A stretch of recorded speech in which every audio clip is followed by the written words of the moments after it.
안녕하세요. 오늘도 올해 저에게 많은 영감과 울림을 주었던 공간들, 도쿄를 다시 찾게 만드는 도쿄의 공간들을 조금은 자세히 알아봅니다. 도쿄에는 공간이 참 많습니다. 그런데 어떤 공간은 지나치고 어떤 공간은 기억에 남죠. 도쿄에서도 늘 그 차이가 뭘지 고민을 많이 합니다. 게다가 저는 도쿄에 거주하는 사람도 아니라서 그 묘한 경계에 있죠. 제가 이 고민에 대한 저만의 답을 이야기한다면 저는 머무는 시간에 있다고 생각합니다. 단순히 어떤 기능만 담은 게 아니라 잠시 멈춰 서게 만드는 곳, 그런 공간들이 결국 오래 기억에 남더라고요. 이제는 도쿄를 오다 보면 유명한 곳보다 일상적인 공간에 눈이 가게 됩니다. 관광객으로 왔을 때는 보이지 않던 것들이 보이기 시작하죠. 특히 어느 순간부터는 예전에 왔던 곳에서 제가 보지 못했던 다른 것들도 보이기 시작하더군요. 새롭게 생긴 곳을 보더라도 기존에 있던 공간들의 역사, 맥락 개성들도 두드려 보게 되고요. 어느 순간부터 역 광장의 벤치 배치, 건물 로비의 조명, 매장의 진열 방식, 이런 디테일들이 쌓여서 도쿄를 만들고 있다는 게 보이더군요. 그렇다 보니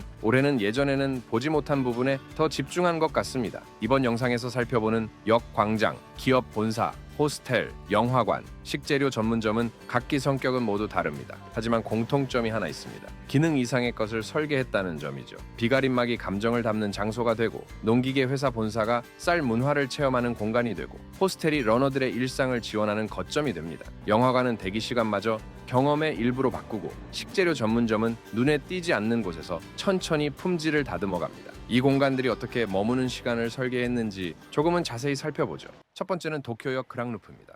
도쿄에 오시면 가장 먼저 만나는 곳이 도쿄역의 야에스지구일 텐데요. 특히 1500엔 버스를 타고 나리타공항에서 도쿄로 오시는 분이라면 가장 먼저 이곳에 도착하게 되죠. 도쿄역 마루노우치는 정말 유명하지만 야에스지구는 의외로 기억에 잘 남지 않는 곳이기도 합니다. 특히 야에스에서 가장 눈에 띄는 그랑루프는 더더욱 그렇죠. JR 동일보는 도쿄역을 재개발하면서 마루노우치는 역사와 전통, 야에스는 선진성과 첨단성이라는 두 축으로 공간 테마를 잡았습니다. 역사를 보존하고 복원한 마루노우치와는 다르게 야에스 쪽에는 그랑루프와 그랑도쿄 노스 사우스 타워를 세워 도쿄의 미래를 상징하는 얼굴로 삼았죠. 즉 그랑루프는 도쿄역 시티라는 대규모 역 중심 복합 개발의 동쪽 연결고리라고 할 수 있습니다. 이곳을 설계한 건축가 헬무트 야는 도쿄역 이용객을 단순히 교통수단을 쓰는 사람이 아닌 서로 다른 시간대와 목적, 속도를 가진 여러 흐름의 집합으로 바라보았는데요. 그는 이 흐름을 어떻게 형태로 드러낼 것인가를 고민하다 빛의 도시이라는 모티프를 선택했죠. 길이 약 230에서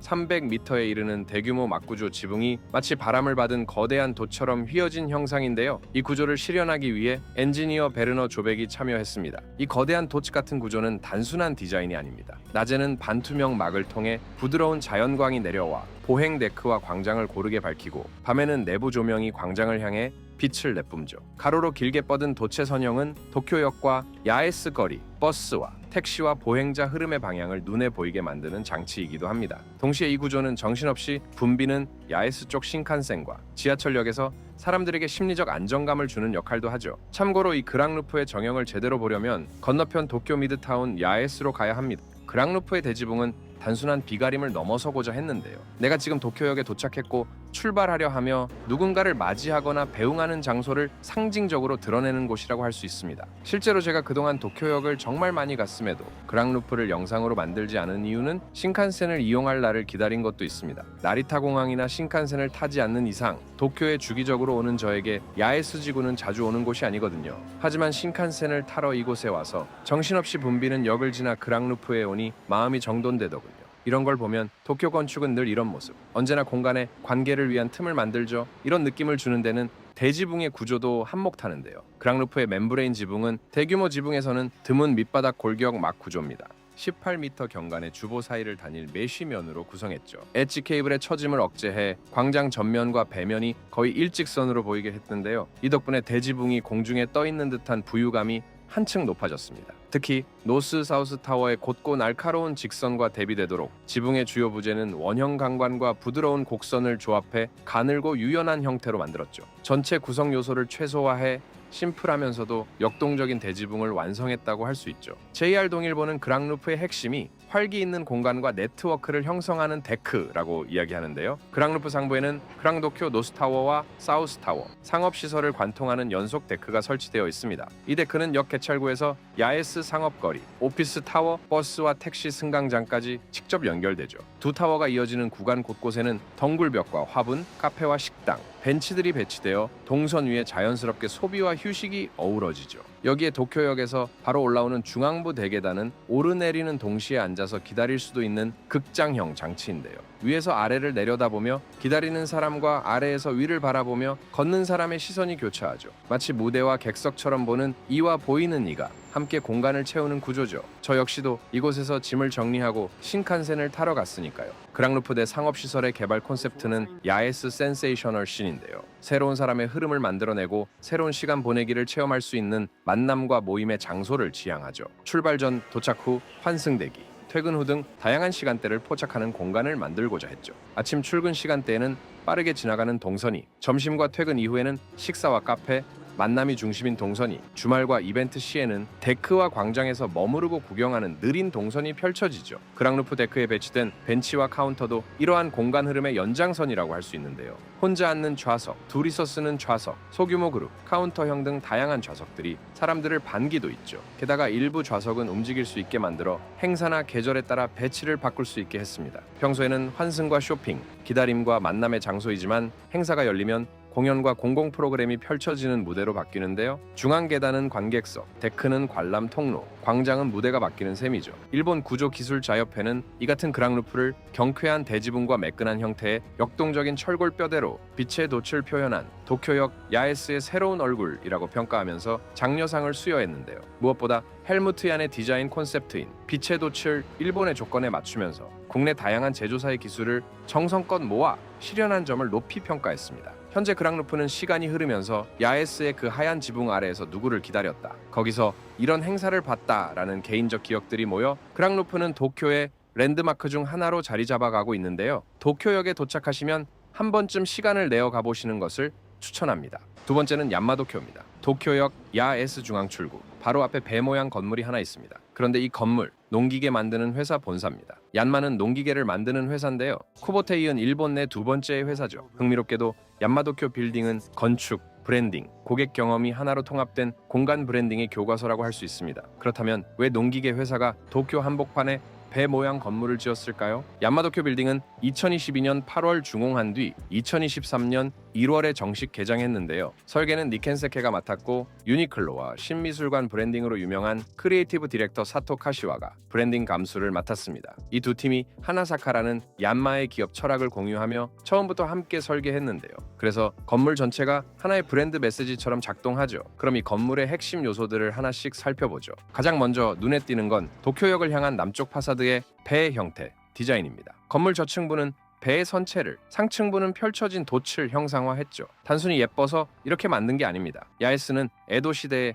에도 성 아래 운하를 통한 물류의 중심지였거든요. 그리고 얀마는 농기계뿐 아니라 해양 분야에서도 오랜 사업 경험을 가진 기업이에요. 이 두 가지가 배 형태의 파사드에 통합된 거죠. 지역의 역사와 기업 정체성을 건축 언어로 직관적으로 전달하는 방식이라고 할 수 있습니다. 실제로 건물 안에서 보면 파이프 루버 사이로 빛이 은은하게 들어오는 걸 느낄 수 있거든요. 다음은 생태 친화적 설계입니다. 건물 남쪽 외벽에는 약 800제곱미터 규모의 대형 녹화 시스템이 있는데요. 단순한 조경이 아니라 얀마의 환경 철학을 공간화한 그린 월입니다. 건물 곳곳에 공용 구역에서 볼 수 있고 옆 건물에서도 이 초록색 벽이 보이죠. 이 같은 접근은 지하 1층부터 2층까지 관통하는 3층 규모의 아트리움에서 더 깊어지는데요. 아트리움에서도 이러한 접근을 확인할 수 있는데요. 내부는 수경 재배 녹화 시스템으로 채워져 있고 서카디언 LED 조명이 하루 종일 색온도를 변화시키고 있습니다. 아침엔 따뜻한 색, 한낮엔 밝은 빛, 저녁엔 부드러운 색으로요. 식물 성장도 돕고 방문객들에게 도시 속 자연의 시간 흐름을 경험하게 하는 거죠.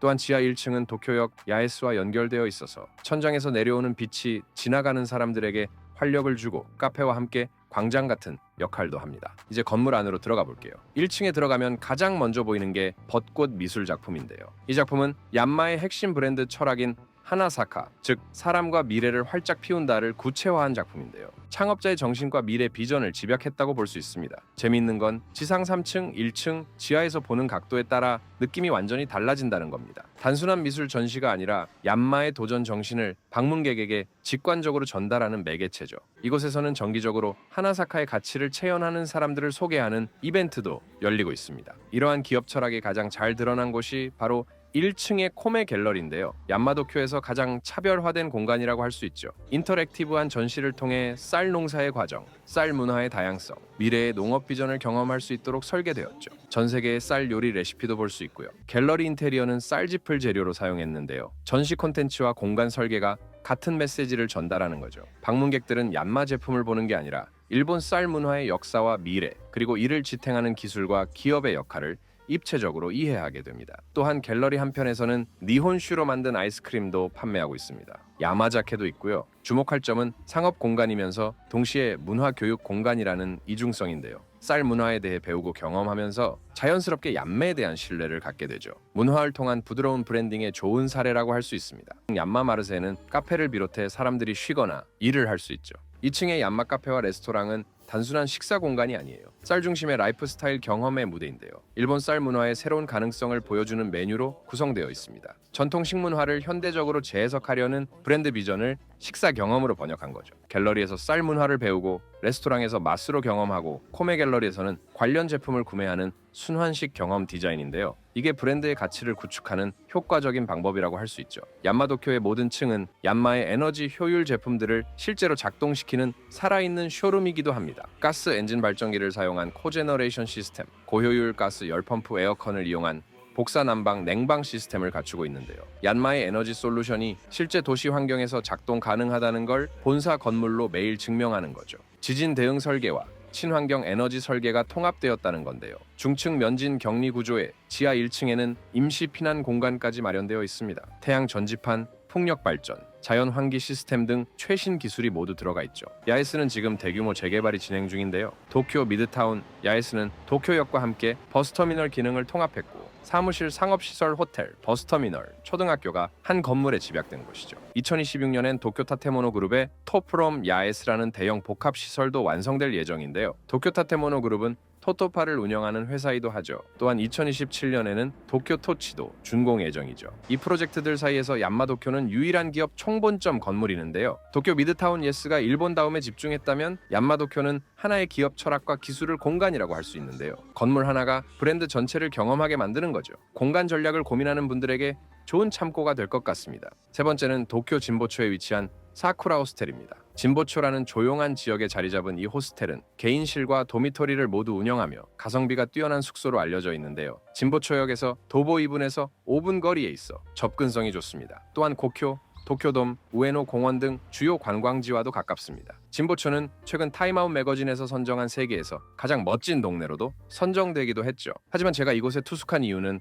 한 가지, 바로 런스테이션 때문이었는데요. 이곳이 아식스나 라피네처럼 본격적인 러닝 공간을 운영하는 건 아니고요. 그렇다고 토토켄처럼 사우나가 있는 것도 아닙니다. 그보다는 호스텔의 지하 1층과 1층에 러너들이 샤워하고 옷을 갈아입을 수 있는 시설을 만들어 놓은 게 전부입니다. 이용 요금은 700엔이고 러닝 후 맥주와 음식도 판매하고 있죠. 그리고 런스테이션을 이용하는 분은 카페를 이용해야 합니다. 제가 체크인한 날 아침에도 러닝 모임이 있었는데요. 러너들이 들어와 몸을 씻고 간단히 옷을 갈아입은 뒤 호스텔 카페에서 커피와 빵을 드시고 가더군요. 그러니까 사쿠라 호스텔은 생활 밀착형이라고 할까요? 러닝 모임하기에 최적화된 곳이라고 할 수 있겠더라고요. 최근 서울에도 월드컵 경기장, 회현역, 광화문역 등의 러너 지원 공간이 생기고 있는데요. 사쿠라 호스텔을 보면서 다시 한번 느낀 건 러닝 인프라란 화려한 무언가보다 뛰는 것을 일상에서 촘촘하게 지원하는 디테일이 더 중요하다는 점이었습니다. 네 번째는 토오시네마 히비야입니다. 이곳은 한국 극장과는 또 다른 서비스와 효율적인 공간 설계가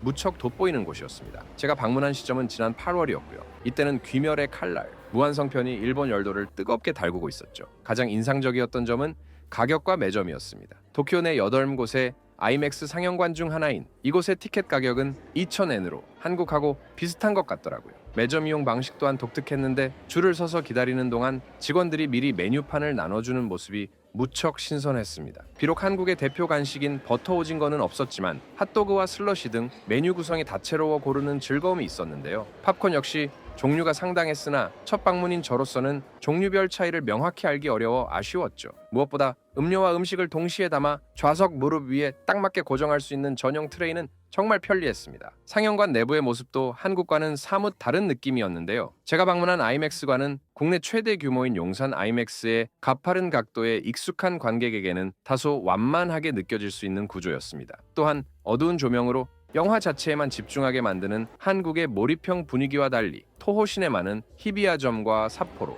스스키노점 모두 상대적으로 밝은 분위기를 유지하고 있었습니다. 덕분에 영화 관람이 마치 문화센터를 방문한 느낌이 강하더군요. 바닥도 카펫이라서 편안했고요. 조망을 극대화한 공간 활용과 굿즈샵도 눈길을 끌었습니다. 극장 전면에 펼쳐진 히비야 공원과 고쿄 외원의 아름다운 풍경을 살리기 위해 안쪽에 상영관을 배치하고 외곽에 테라스를 두었는데 덕분에 대기 시간조차 지루하지 않았습니다. 또한 방문 당시 귀멸의 칼날이 극장을 장악하고 있던 터라 대형 포스터가 설치된 공간을 포토월이자 홍보 창구로 활용하는 모습도 인상적이었습니다. 여기에 한국 극장과는 다르게 애니 굿즈샵까지 갖추고 있어 영화를 보지 않더라도 지나가다 마음에 드는 상품을 구매하기에 참 좋아 보였습니다. 다섯 번째는 다시오쿠메입니다. 다시오쿠메에 대해서는 이미 제 다른 영상에서 다루었는데요. 간단히 소개하자면 1871년 니혼바시 수산시장에서 시작된 오쿠메 상점의 5대째가 운영하는 곡물 전문 브랜드입니다. 도쿄 아자부다이 힐즈 마켓 내에 위치하며 36종 이상의 천연 원재료로 맞춤형 곡물팩을 만들어줍니다. 물론 도쿄다시, 교토다시 같은 제품도 있고요. 아무래도 첨가물 없이 재료 본연의 맛을 추구하고 엄선해서 고른 식재료를 통해 일본 식문화를 전파하는 데 중점을 두고 있죠. 그렇다 보니 다시 제품의 유통기한은 6개월 정도입니다. 제품은 10팩짜리와 20팩짜리 두 종류가 있는데요. 개인적으로 20팩짜리를 사서 주변 분들과 나눠 먹으면 정말 좋더군요. 특히 뜨끈한 국물이 갑자기 필요하거나 라면 끓일 때 아주 좋습니다. 다시오쿠메를 재방문하면서 다시 한번 느낀 점이 있는데요. 브랜드를 유지한다는 것. 그건 그대로 두는 게 아니라 천천히 계속 개선하는 것이라는 점인데요. 특히 식재료 같은 경우는 더더욱 그런 것 같습니다. 다시 방문했을 때는 식재료의 퀄리티 자체가 보강되었고 진열은 간결해졌으며 매장은 더 안정된 느낌이었습니다. 사실 눈에 띄는 변화는 아니지만 꾸준히 다듬어가고 있다는 게 느껴졌습니다. 저는 도쿄에 가면 한번 방문한 공간은 다시 영상으로 올리는 편은 아닌데요. 다만 변화 확인 차원에서 재방문하고 다른 브랜드나 공간의 참고 자료로 사용합니다. 이번 영상은 2025년 4월 기준인데요. 8, 9월에도 방문했지만 큰 차이가 없어 영상으로 담지는 않았습니다. 구체적인 변화를 보면 멸치와 국물 쪽 식재료가 상당히 보강되었습니다. 말린 멸치, 청어, 연어가 추가되었고 품질도 매우 좋았습니다. 가스오브시는 변함없었고요. 상품 진열은 이전보다 간결해졌고 상품 수도 조금 줄어든 느낌이었습니다. 매장 자체는 큰 변화 없이 오히려 더 안정된 인상이었습니다. 이 부분은 님벤에서도 발견했는데요. 개선의 여지가 있다면 점진적으로 개선하는 것, 매장에 놓인 재료만으로도 큰 울림을 주는 곳이었습니다. 이건 개인과 브랜드 모두에게 해당되는 것 같습니다. 오늘 소개한 5곳은 성격이 모두 다릅니다. 역사광장, 기업 본사, 호스텔, 영화관, 식재료 전문점. 하지만 이 공간들을 관통하는 공통점이 하나 있습니다. 바로 기능 이상의 것을 설계했다는 점이죠. 그랑루프는 단순한 비가림이 아니라 도착과 출발, 만남과 배웅의 감정을 담는 장소가 되고자 하죠. 정신없이 붐비는 도쿄역에서 잠시 멈춰 서게 만드는 힘을 가진 공간, 교통이라는 기능에서 벗어나서 말이죠. 얀마도쿄는 농기계 회사 본사를 브랜드 철학을 체험하는 공간으로 만들었습니다. 제품을 전시하는 대신 쌀 문화를 이야기하고 건물 자체가 기술력을 증명하는 방식이 무엇보다 두드러졌습니다. 사쿠라 호스텔은 화려한 시설 대신 러너의 일상을 촘촘히 지원하는 디테일에 집중했습니다. 샤워하고 옷 갈아입고 커피 한 잔 마시는 일상. 이 단순한 동선을 가능하게 만든 것만으로도 공간의 역할은 충분했죠. 토우시네마는 조망과 동선을 세심하게 설계해 공간의 세세한 부분도 경험의 일부로 바꾸고자 했죠. 히비야 공원을 바라보며 기다리는 시간은 지루함이 아니라 여유가 됩니다. 다시오쿠메는 눈에 띄지 않는 곳에서 천천히 개선하며 브랜드를 계속해서 다듬어가고 있었습니다. 화려한 리뉴얼 없이도 매장에 놓인 재료의 품질만으로 신뢰를 쌓아가는 방식이죠. 150년이 넘는 시간 동안 장사를 했음에도 여전히 개선할 게 보이는 거죠. 도쿄 공간들이 주는 울림은 결국 여기에 있는 것 같습니다. 공간은 사람이 머무는 곳이고 머무는 시간에는 관계가 생긴다는 것. 그 관계를 위한 틈을 어떻게 만들 것인가. 이 질문에 각자의 방식으로 답한 공간들이었습니다. 크게 바꾸지 않아도 화려하지 않아도 사람이 머무는 시간을 조금 더 편안하게 만드는 것. 그게 좋은 공간의 조건이 아닐까 싶습니다. 여러분의 생각은 어떠신가요? 댓글로 알려주세요. 영상이 마음에 드셨다면 좋아요와 구독도 부탁드려요. 저는 다른 영상으로 다시 돌아오겠습니다.